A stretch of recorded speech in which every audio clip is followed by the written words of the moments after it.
And we are back, episode 214. Ask Us Anything, where our super smart audience, asks us incredible questions and we try to give the best answer we can. Over to the chief question asker himself, Michael. Hey guys, first question this week comes in from Courtney Askew, and she asks, what's your macro hypothesis for how the business world changes over the next decade as GLP-1s/peptides become more widespread, particularly as oral formulations are approved and become more accessible? Which industries do you think are most affected, e.g. gyms, hospitality, retail, and what are the biggest second-order effects you foresee in Australia? Over to you guys. Oh, how good, Courtney. Love this question. Adir, you're the doctor. We'll go over to you. Peptides. We'll leave them to second. Let's talk about GLP-1s first. Well, of course, GLP-1s are peptides. The P in GLP is peptide. I know, but when people talk about peptides, we'll get to it. They're usually talking about other things, right? So let's start with the illegal Chinese ones you're talking about. Yeah, and I think people want to feel better. What does a peptide mean? Basically, it means a short chain amino acid. What does that mean? It means you got proteins. That's a building block. You put them together like Lego. They turn into what's called amino acids, and a short one is a peptide. That's it. That's very fancy language, right? So let's talk about GLP-1s and start with this idea of oral preparation. So obviously people are excited about the notion of oral preparation because you don't have to take injections. But I think oral preparations might not have longevity. I mean, they'll get better and then they'll be popular.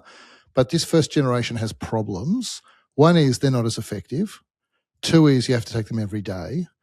And those two factors... say they're not as effective. You still lose a lot of weight. You just don't lose as much weight. That's right. A synonym for that would be not as effective. But it could be effective, but in many ways it could be as much as many people need. You don't need to lose 35% of your body weight. I think is it rectiglutide, the new Eli Lilly drug. I haven't kept up with what they're called. The thing about what you just said is correct. But the problem with what you said is when someone decides they want to go into GLP-1s and lose weight, mostly they just want to go bananas and lose as much weight as they possibly can. And they're going to have a bias for whatever makes them lose weight faster. But the other problem with oral is that because you're taking them every day, you start getting compliance issues, i.e. people just forget to take them and so that's the other issue. I think as hard as it might be to believe, I don't take GLP-1s. And so, well, not till they had the protein ones that just bump that muscle toner. This is all. I can't wait for them to come out. By the way, I'm being so I don't take GLP-1s, but I'm making fun of myself. So please do not. You got to make fun of me so I don't sound arrogant with these comments. I was making fun of it as if obviously I don't look like I take GLP-1s. And so, but basically, I think you have to take the injection once a week. And that means and the injection, the needle is very narrow bore. It's tiny, you barely feel it from what I've heard. And so I don't think there's really an issue with the injection. Some people are scared of needles. That's a real thing. Yeah. I'm waiting till the tablets come out. I'm waiting till the protein. Yeah, well, I think, but you're a maniac, so you will have no compliance issues whatsoever. But normal human beings who are a bit forgetful and doing other things, they start getting compliance issues. But presumably if you miss one, you're okay. You just can't miss multiples. I'm sure it's not like you miss one in a month and suddenly it's completely ineffective. No, but I think when you lose the weight more slowly, that also has some compliance challenges as well. Like when you're taking an injection and every week you're 1.5 kilos lighter than the week before, and you basically don't feel hungry sometimes because you just feel too nauseous to be hungry. That's a compliance issue as well, by the way. So so let's get to the point of this. What do I think the changes are going to be? I mean, so that's the medical part of it, but we would have similar validity in each of our views on what the changes might be. There was a huge wave of panic when it came to Macca's and stuff like that. Remember they dropped it, the share price fell because no one's going to eat Macca's anymore. It's still down. I'm just looking at the share price now. McDonald's share price last 6 months alone is down 11%, which is a decent number for McDonald's, to be honest. And it's down. It's pretty much flat for the year, but 6 months down 11%. So it's still at high levels at 200 million, but it's definitely off at its peak. And so what do I think about that? I think they've got other problems as well, right? They're doing Coke is they're about to abandon Coke because they're trying to do Starbucks kind of drinks to drive revenue. I mean, I'm not sure they're going to abandon Coke, but they're going to not maybe abandon, not be but you know what I mean. Exclusive with Coke anymore. Yeah. And so I think you have to think broadly. I don't know a single answer. We have to think broadly about what these drugs are going to do as people get thinner, but also their appetite is reduced, right? But on the flip side, they got muscle mass problems as they take these drugs. Like they can reduce your muscle mass. So I think there's the current wave that is the being current tested generation, with current testing. And they also got some wonder drug benefits. They seem to reduce a whole lot of renal. Apparently, it's risks. good for cancer as well. Cancer. Yeah, at the moment we're finding all the things it's good for, and then we'll find all the things it's bad for. Yeah. But basically, I think if you're in snack foods, fast foods, maybe food in general, I don't know why people are picking on fast foods. Basically, your appetite is reduced. That's what these things do. I think you do opt towards more healthy food as well. You might, but wanting to fresh fruit and vegetables, for example, you want to buy that rather than fried food. So that's a big tick, obviously. That's true, but also it might affect fine dining restaurants and other upmarket restaurants. You might still go, but you might eat less, for example. I think it also reduces alcohol intake because it reduces all those urges. So that's where the restaurants will be hit because restaurants make virtually all their money from alcohol. So I'm a terrible restaurant customer. Nobody likes me in their restaurant because and I'm not sure that's only because of the alcohol issue. To be honest about that. That's the main reason, though. Well, before they bring over the drinks menu, they're like, I'm not sure we want this guy in the restaurant. So I think, you know who else sells a lot of alcohol is alcohol companies. So it might not be and they've already been smashed either, right? So I think there's all of those obvious things.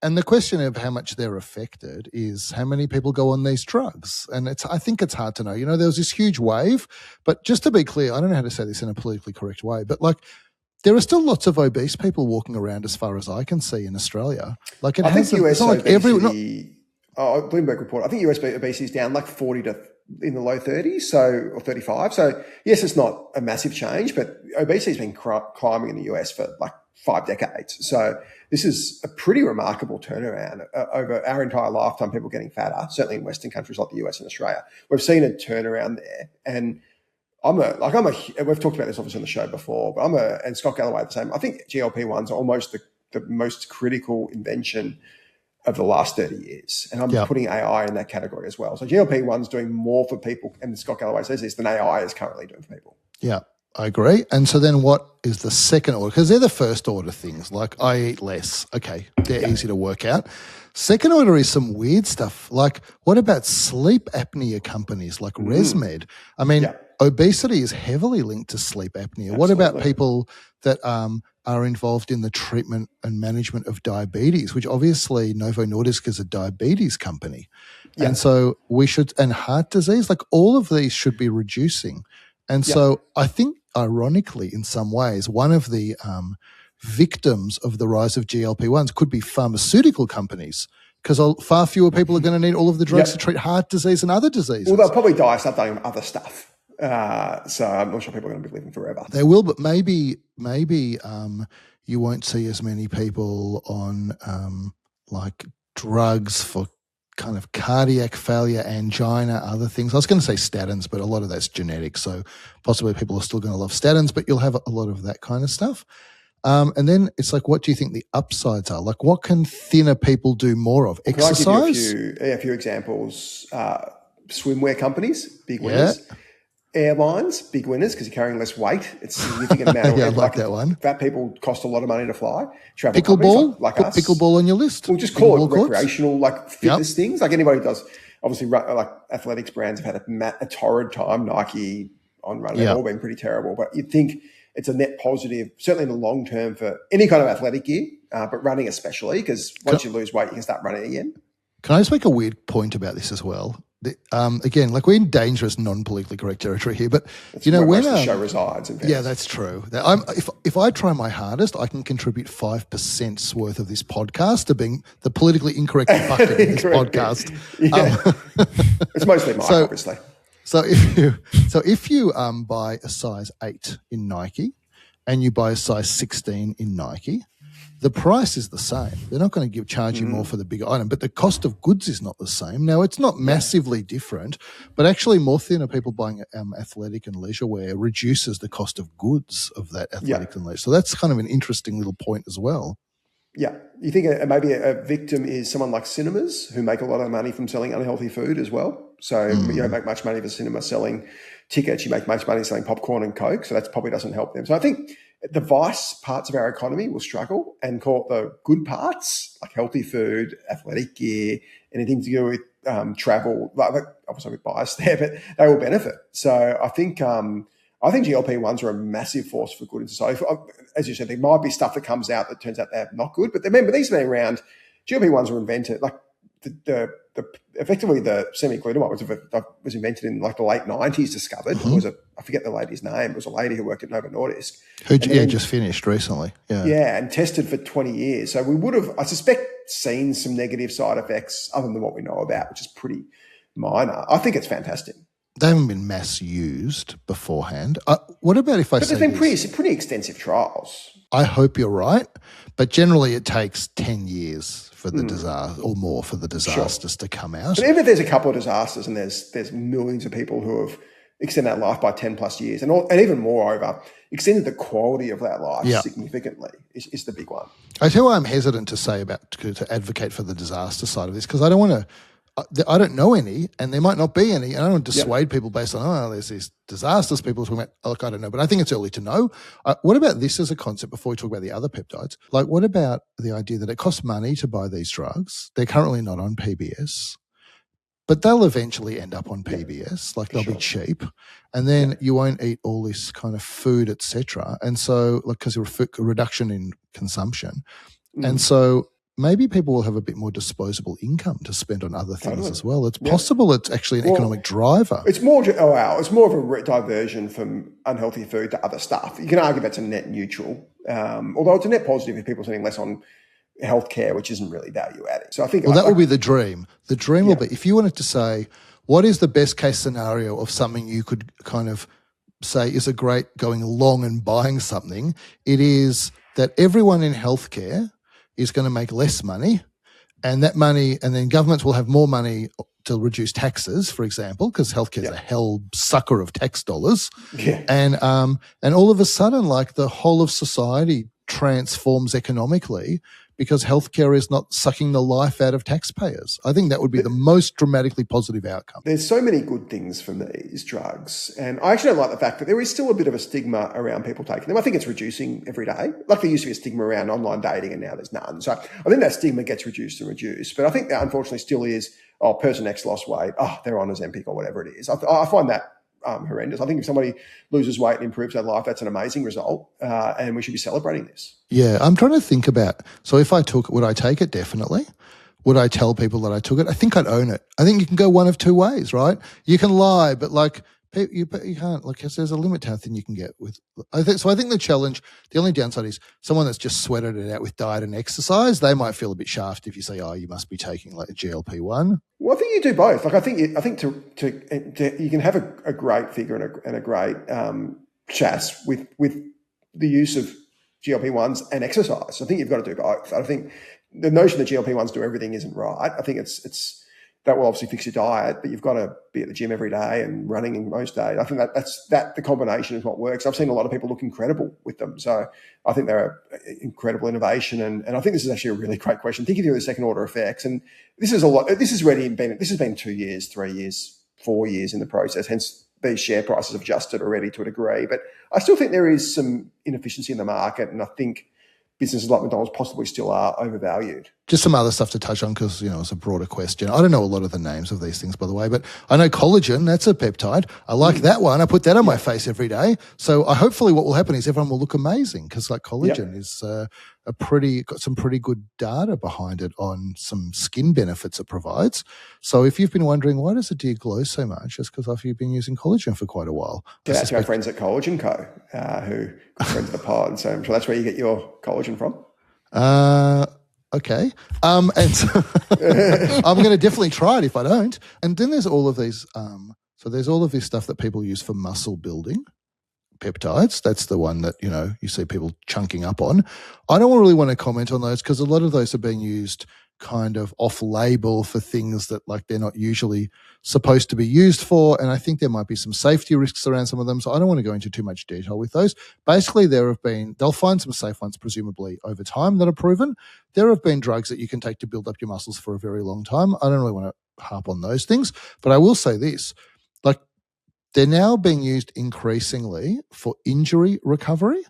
And so one of the things I'm hopeful for is that there'll be a double-barreled theme here where and people say peptides, but really a way to start thinking about this is medicine, like every bit of tech, medicine's tech as well, and it accelerates on a steep exponential curve. And so there's a whole lot of new medical innovations that are coming through. Some are AI, but also cancer is being transformed by a whole lot of treatments. And peptides are just science learning much more about what different amino acids do when you consume them to different parts of your body. And I'm hopeful that recovery from injury is going to be one of the big areas of advancement. And that will be great. There'll be thinner, healthier people that get injured less. And when they do get injured, they recover more quickly. All of that has good things going for the health budget, presuming that the health budget doesn't have the life sucked out of it by the cost of these things. That's kind of the trade-off. Yeah, I think it's an NPV positive calc. But we'll move on to question 2. Great question. Thank you, Courtney. Over to you, Mike. Question 2 this week comes in from Terry, who asks, recently we've seen a wave of university graduates in the United States booing speakers who talk about AI as the next big thing. Why do you think younger people are so angry about the idea of AI? This is a very US-centric phenomenon at the moment. So we've seen the view. I think I saw actually a survey today in Bloomberg that something like 16% of Americans are now positive on AI, which is horrendously low. It's a very small sliver of the population. This has sort of gone from 50% 2-3 years ago to 16% now. We actually note that in China, the percentage of people who are sort of call it positive on AI is well above 50%. So it is a very Western phenomenon, and US especially, who are probably a bit ahead of us, certainly. So we have seen this outpouring of rage against AI, possibly due to, obviously, the job implication. And whether that's actually true or not, that's certainly the vibe, is that AI is taking people's jobs, especially young people's jobs. That's the sort of most, call it entry-level professional jobs are really at risk. So there has been a rapid, call it part NIMBY, part fear. People don't want AI is a massive user of electricity. You don't want data centers / electricity facilities in your backyard. So there has been a wave of hate towards AI, especially in the US. Adir, what are your thoughts on all this? Well, I've asked uni students in Australia whether they feel the same way about it. Maybe I've spoken to 10. Let's just keep that in mind. But the feedback was not hate, but it was definitely not love. Like it was, we're all cheating. Well, I will say my son very much is allergic to using AI for university work. He's a very honest person. I don't say that as I would like him to be less honest about it. But he's very honest about it. But pretty much everyone says to me, every student says, yeah, we're using AI to do our work. And like when they say, you have to do this question when you do this paper now, which says one of the answers has to be how have you used AI in doing this work? And you have to kind of come clean and explain how you've used AI. But you know what people are doing? They're basically prompting AI with prompts to answer the question. Yeah, I'm oversimplifying this, but they will say, here's a question, answer it, but make it look like AI didn't answer it. Now, AI is not great at doing that, but you can get there, right? Like one example would be get the answer, feed it back into AI and say, put some typos and spelling mistakes through this so it doesn't look like AI has done it. That's actually a really common thing that people are doing. The real question on that, the question there is, if we're using AI in our real life jobs all the time, shouldn't students be using that to get to their real life jobs? It's a little bit strange that it's like you can't use a computer at uni or you can't use a typewriter 50 years ago because it's cheating somehow. We want you writing with pen and paper. It feels like a very antiquated, typical educational behind the times mentality. I know, but you couldn't feed a piece of paper into your typewriter from a math subject and say, do this maths and output it without learning anything about how to do the maths. So I think it's trickier than that analogy. Well, the way to resolve that is just to do tests without access to AI. So you do tests. For example, doing tests old school, writing by hand, and all of a sudden the American company that makes the blue notepads used by colleges 20 years ago is roaring back to profitability because that's actually what's happening. Even in Australia, my son tells me that there are handwritten exams in Australia. I think my wife just obviously back at uni this year and had a handwritten exam yesterday. So it's absolutely what happens. I would be terrible at that. I'm so slow at writing, and like it just hurts my hand. My writing's I'm fast, but my writing's messy as. Yeah. So I just have to highlight stuff just to make it more legible. Mike, did they even teach you handwriting when you went to school? Well, I was going to say to you guys, are not all exams handwritten though? It's more like assignments and projects. They were in my era for sure. Oh, sorry. When I was doing law in US, they were starting to type them, but that was just my last year of law over in Boston. To answer your question, Adir, yes, I'm not as young that we didn't use pencil and pen, but I can't actually remember the last time I actually used a pen to write something. Did you have to get your pen license when you were at primary school, or you missed out on that experience? No, I did get my pen license in grade 4. Mike isn't like 6 years old.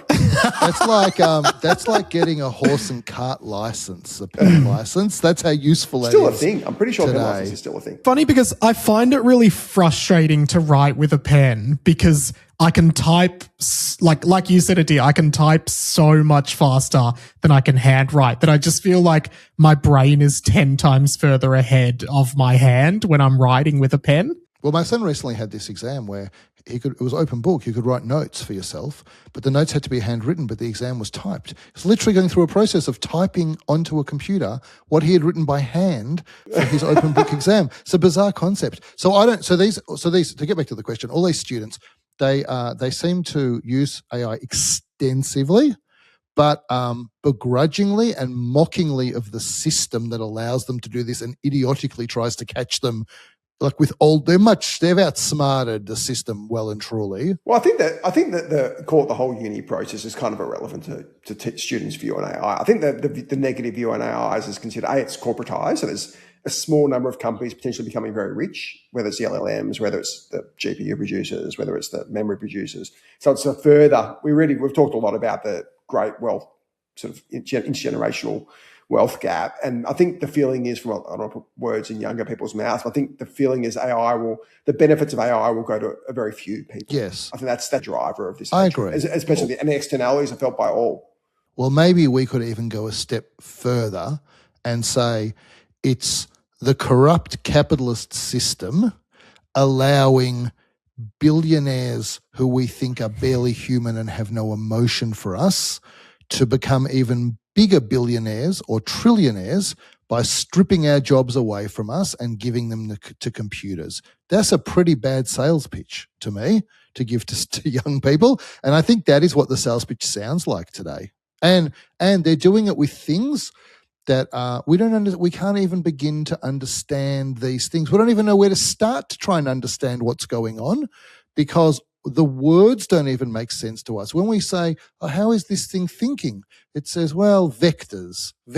Well, we don't even know what vectors are. We don't know where to. So I think that is like the march of technology has been a march of specialists getting secret information that regular people can't even begin to comprehend. Great question. Question number 3. Final question for this week comes in from Damien. Thanks for sending it in. Hi guys, I've been thinking of how much of modern life is designed around convenience, like food delivery, online streaming, work from home, endless entertainment, and yet a lot of people still seem restless or unfulfilled. It feels like we've optimized everything to reduce friction and discomfort, but maybe some of that friction was where purpose, community, and discipline came from.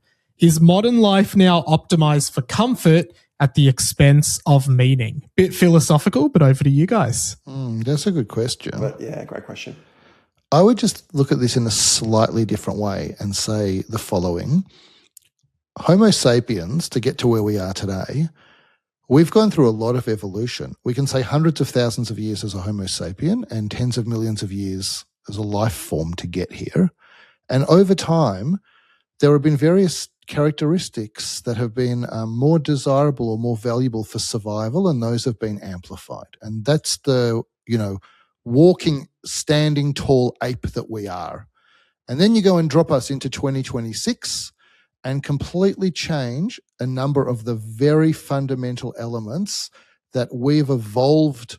I was going to say we've evolved to prefer, but a better way of saying it is the Homo sapiens that preferred these things, they were the ones that survived, and those characteristics were amplified. And so emotions, for example, emotions evolved because they were optimized for survival, like fear and happiness and smiling. All of those are actually optimized for survival, believe it or not, part of social interactions. And so now what we go and say is, you know how like you were all together in this clan and you were optimized for that survival in that environment over time? We're going to take that away. We're going to make you all by yourself on these screens. It's not going to be the same interpersonal connection. And all of the things that were mentioned in the question, like computers and home delivery and work from home, these are all variants of we're going to stop the interpersonal connections that people have, because sitting opposite someone and chatting is not the same as doing a Zoom. It's certainly not the same as watching Netflix while someone that you don't know drops food outside your door.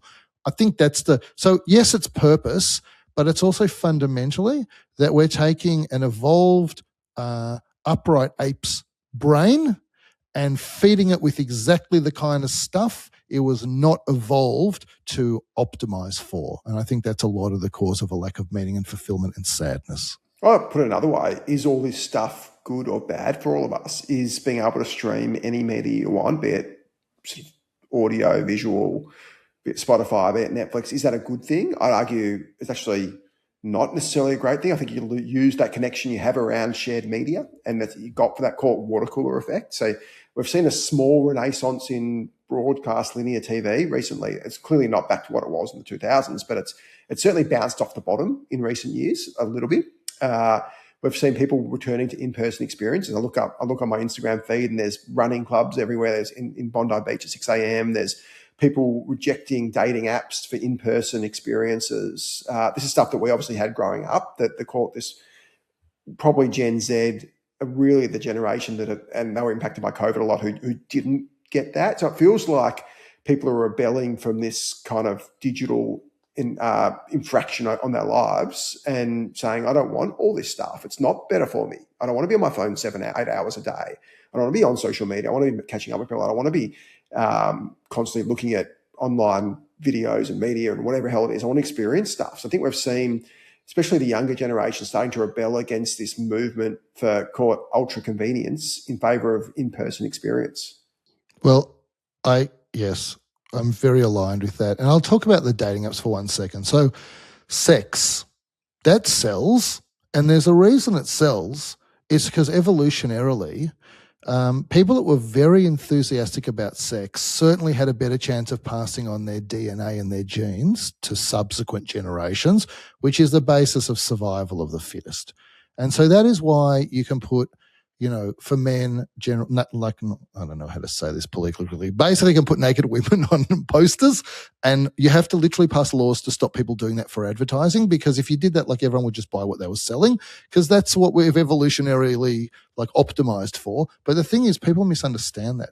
They think that that Homo sapiens are evolved for sex, but really that is not what Homo sapiens are. Homo sapiens are largely monogamous as how we've evolved, and so we're evolved for sex within the context of a relationship. Like, we're not like a lot of other animals that will just go around, frankly, and just bang any animal they can, because that is how they procreate.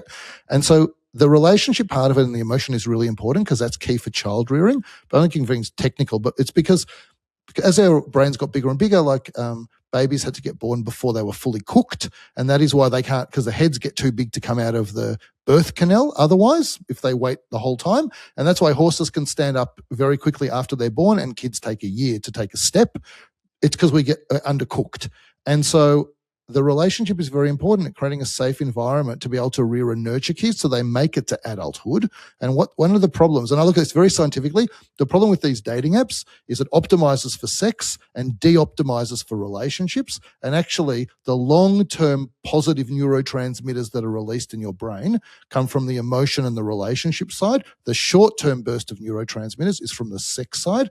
This is why I think dating apps used for recreational sex in place of relationships, that they don't have a long-term future. I think they are anti-evolution is the way I would say it. Well, that's clearly what's happened to, if we can base it purely on share prices, which is just one really sort of metric-driven way we can look at the success of these apps, they've really captured very little value. You're arguing they're creating very little value as well, but they're certainly capturing very little value. So even Match Group, the big daddy of Bumble's effectively almost worthless, and even Match, which is the dominant the dominant dating app owner, part of IAC Corp, Interactive Corp, is actually not particularly valuable. So we haven't seen much value being created, and I think that's a good thing. So let me just ask you a 60-second quiz to each of you. All you can say is yes or no to each question, okay? Dating apps, more bad than good. Mike? More bad. Oh, hang on. That's not a yes or no question. That's a yes. I think you mean yes. Are dating apps more bad than good? I'm sorry. You know what? I should have emailed you the instructions before we did this quiz. Okay. Are dating apps? Yes. Adam, more bad than good? Dating apps? Yes. Facebook, more bad than good. Mike? Yes. Adam? Yes. TikTok? Mike? Definitely yes. Adam? 1,000% yes. What else? Unless you're Hamas, in which case it's great. So I think like these are, well, this is a tricky one. Netflix, Mike, streaming media? Yes. Asterisk. Yeah. Adam? I'm neutral on Netflix. I think positive. There's positive and negatives. I would actually say no to Netflix personally. I think it is more good than bad. Uber Eats and other home delivery apps. Mike? Yes. Sorry, no. So I'm getting really confused about which one's yes and which one's You're just bamboozled for Mike with this quiz. You can answer longhand. Okay? Yeah. Shane So Warne you're style. saying you're saying More good. More good. Adam, what do you reckon? Uber I Eats? think it's bad. Yeah, it's interesting. What have I missed? Anything Great I've missed? businesses, but Yeah. good businesses, but bad overall for How society. about Uber and other ride-hailing I know, services? Uber good. Uber very good. Good. Mike? Good. Yeah, I agree. So basically, Uber replaced taxis, which are very, very, in most cases, very, very bad. yeah. Not all cases. And if someone asked me that question about AI, my answer would be, I'm going to say Mao's answer, Chairman Mao, that bloke, Mao's answer when asked about whether French Revolution was good or bad. Do you know what he said? No, what do you It's say? too early to tell. That's his answer. That would be my answer about AI. I agree with that, by the way. I think it probably becomes a small positive, but with lots of negatives. With AI, I think for individuals it's good, but for the greater good of humanity, it's bad. Yeah, I think you might be right. Very philosophical. Thank you, our three amazing question askers. As always, we have just the smartest listeners in the world without peer. So thank you again for the three amazing questions. Thank you, Adir. Thank you, Mike. We'll see everybody on Tuesday for our big episode.